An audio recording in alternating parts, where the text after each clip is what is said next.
Guys দেখো কি অবস্থা হয়েছে দেখ। আমরা এখন এসে গেছি ভার্জিন বিচ তথা লালগঞ্জ বিচ। অসাধারণ একটা বিচ। আপনারা যদি বকখালি অথবা দীঘা পুরীর ক্লাউড এরিয়া কিংবা প্রচুর জনবসতি এরিয়া থেকে আপনারা মুক্তি পেতে একটা নিরিবিলি শান্ত পরিবেশে বা শান্ত একটা বিচে এসে কিছুটা সময় অতিবাহিত করতে চান, তাহলে অবশ্যই বলবো এই জায়গাটা থেকে ঘুরে আসবে। বিচের একদম শেষ প্রান্তে এসেছি। বিচটা আমরা প্রবেশ করেছিলাম ওই দিক থেকে, আর আমরা বাইক নিয়ে এখানে চলে এসেছি। তাই ভিডিওটা স্কিপ না করে অবশ্যই শেষ পর্যন্ত দেখবেন। এই লালগঞ্জ বিচে আপনারা কিভাবে আসবেন এবং এখানে কোন সময় আসবেন সব কিছু ডিটেলস এই ভিডিওর মাধ্যমে আমরা দেখানোর চেষ্টা করব। তাই ভিডিওটি স্কিপ না করে অবশ্যই শেষ পর্যন্ত দেখবেন। আমি সানোয়ার লস্কর, আর আমার সাথে রয়েছে আমার বন্ধু বাপন। আর আজ আমাদের সাথে ঘুরুন লালগঞ্জ বিচ।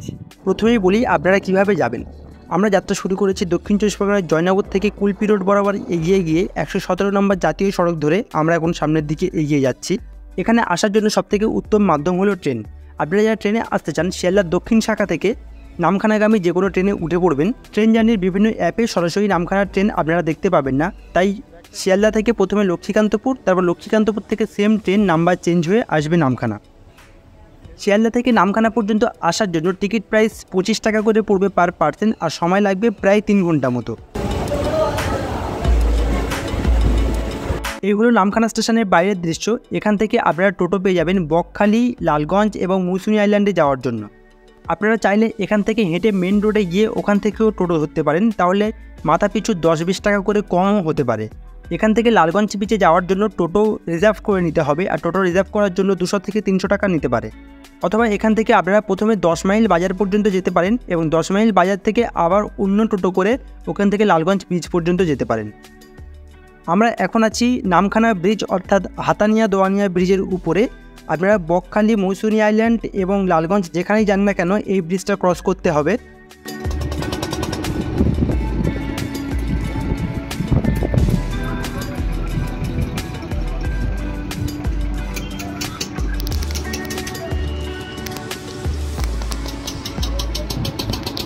ভাই ওয়েদারটা কেমন লাগছে বল? সেই স্বাদ যেটাকে বলা হয়।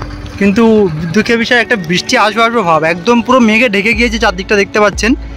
বৃষ্টি এক্ষুনি চলে আসবে বলে মনে হচ্ছে, তাই আমরা এখানে বৃষ্টি এলে তো পুরো ভিজে যাব, তাই এখানে আমরা আর সময় নষ্ট করতে যাচ্ছি না।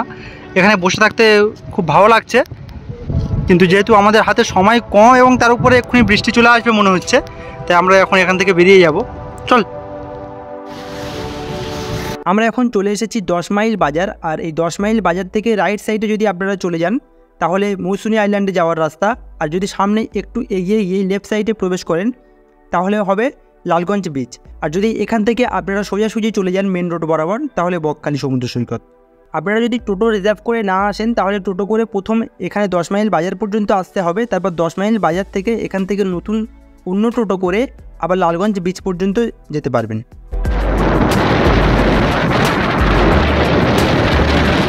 সাজানো গোছানো সুন্দর গ্রাম্য পরিবেশের মধ্যে দিয়ে আমরা লালগঞ্জ সমুদ্র সৈকতের দিকে এগিয়ে চললাম।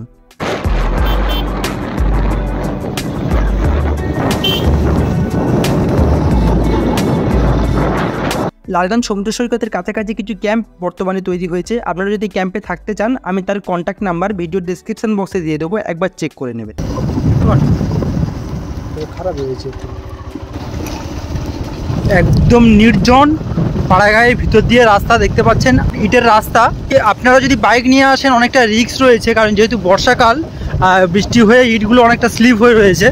আমরা এখন লালগঞ্জ বিচের কাছাকাছি চলে এসেছি, কিন্তু এই ইটের রাস্তা দিয়ে কিন্তু অনেকটা আসতে হলো, বেশ অনেকটাই ভিতরে, একদম কাছাকাছি এখন আমরা চলে এসেছি। কিন্তু যতটা কাছাকাছি ভেবেছিলাম মেন রোড থেকে অতটা কাছে নয়, যথেষ্ট ভিতরে রয়েছে, আর বিশেষ করে ইটের রাস্তাটা অনেকটাই ভিতরে।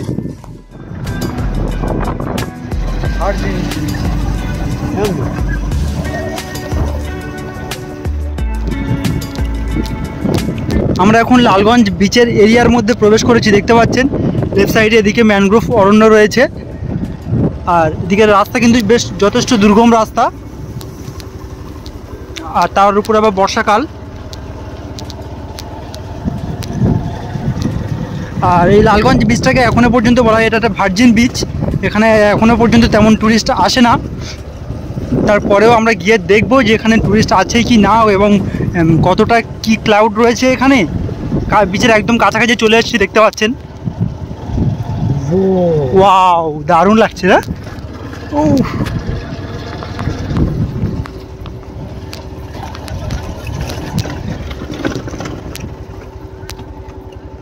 সাইড করে রাখা।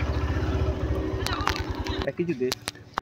আমরা বাইক এখানে রাখলাম, ভাবলাম বাইক রেখে আমরা বিচে একটু ঘুরবো, কিন্তু বিচের যা সিচুয়েশান দেখতে পাচ্ছি, বিচে বাইক নিয়ে নামা যাবে। আমরা বিচের সাইড দিয়ে বাইক নিয়ে পুরো বিচটার একদম মাথা পর্যন্ত যাওয়ার চেষ্টা করব। চল চল, স্টার্ট দে ভাই।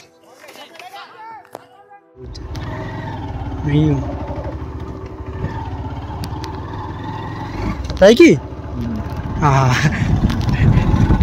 এখানে কিন্তু প্রচুর লাল কাঁকড়া আছে, আপনারা ক্যামেরায় বুঝতে পারছেন কি আমি জানি না, প্রচুর লাল কাঁকড়া আছে, দেখতে পাচ্ছেন।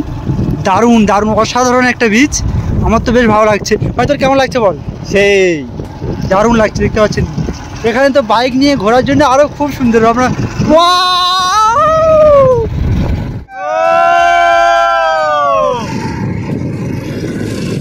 অসাধারণ অসাধারণ ভাই, দারুণ লাগছে। মানে আমরা যাচ্ছি আর লাল কাঁকড়া আমাদের সাথে লুকোচুরি খেলছে। আমরা যাচ্ছি আর আমাদের থেকে একটু ভিতরে ঢুকে যাচ্ছি। হয়তো আপনারা ভিডিওতে দেখতে পাচ্ছেন না, কাঁকড়ার উপরে তুলেছি। দারুণ দারুণ অসাধারণ ভাই। সামনের ওই বোটটা পর্যন্ত যাবো। আপনারা যদি বকখালিতে আসেন সাইড সিন হিসাবে অবশ্যই এখান থেকে ঘুরে যেতে পারেন। জাস্ট আমার তো দারুণ লাগছে, আর সাথে যদি আপনাদের বাইক থাকে তাহলে অবশ্যই এসে ঘুরে যাবেন। হয়তো অনেকটা ভিতরের রাস্তা, ভিতর পর্যন্ত আসতে একটু কষ্ট করতে হবে, কিন্তু এই বিচে বিশেষ করে যদি বাইক নিয়ে আসেন ঘুরতে এতটাই মজা লাগবে আমি ঘুরে বোঝাতে পারছি না। আমাদের তো বেশ ভালো লাগছে। আমরা সারাদিন এমনভাবে ঘুরেছি, ঘোরার পরে আমাদের এই কষ্টে কিন্তু এই ক্লান্তি আমাদের এখন দূর হয়ে যাচ্ছে। দারুণ দারুণ, জাস্ট অসাধারণ।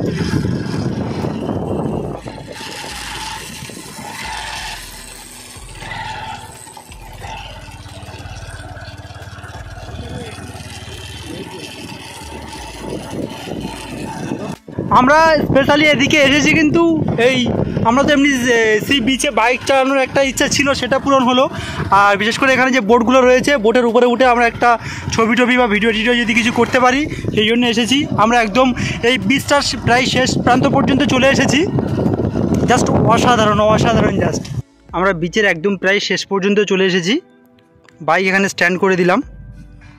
এরপর দেখতে পাচ্ছেন কত সুন্দর একটা অ্যাম্বিয়েন্স, আর এদিকের গাছগুলো কি দারুণ লাগছে, দেখুন। দারুণ একটা জায়গা।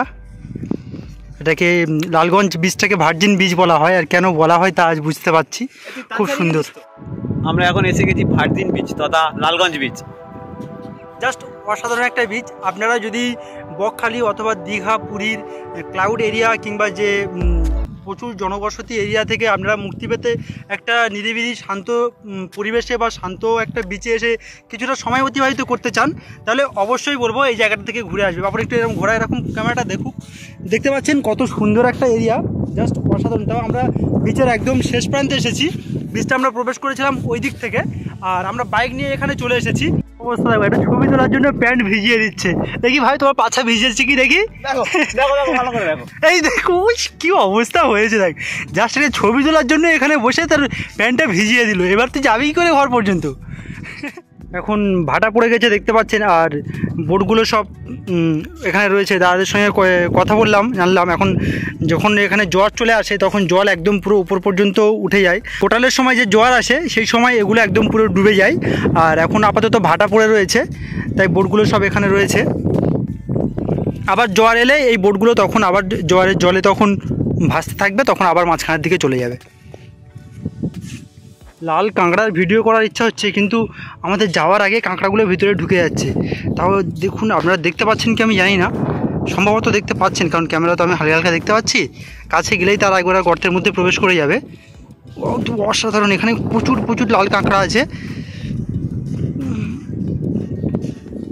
একটু জুম করে দেখানোর চেষ্টা করছি, দেখতে পাচ্ছেন এখানে প্রচুর লাল কাঁকড়া আছে। এগুলো হচ্ছে সব লাল কাঁকড়ার গর্ত, সব ভিতরে ঢুকে গিয়েছে। কাছে এলেই এরা ভিতরে ঢুকে যায়, আবার বেরিয়ে আসে। দেখতে পাচ্ছেন সব গর্তগুলো। বিচে প্রবেশ করার সময় দেখলাম সামনের দিকে কিছু লোকাল ছেলে এখানে ক্রিকেট খেলছে, আর কেউ নেই বললেই চলে। আর এখান থেকে রাইট সাইডের দিকে রয়েছে বকখালি বিচ, আর সামনের দিকের এর উল্টো সাইডে রয়েছে লোথিয়ান দ্বীপ। নির্জন সমুদ্র সৈকতের মজা নিতে চাইলে অবশ্যই এখান থেকে ঘুরে যেতে পারেন।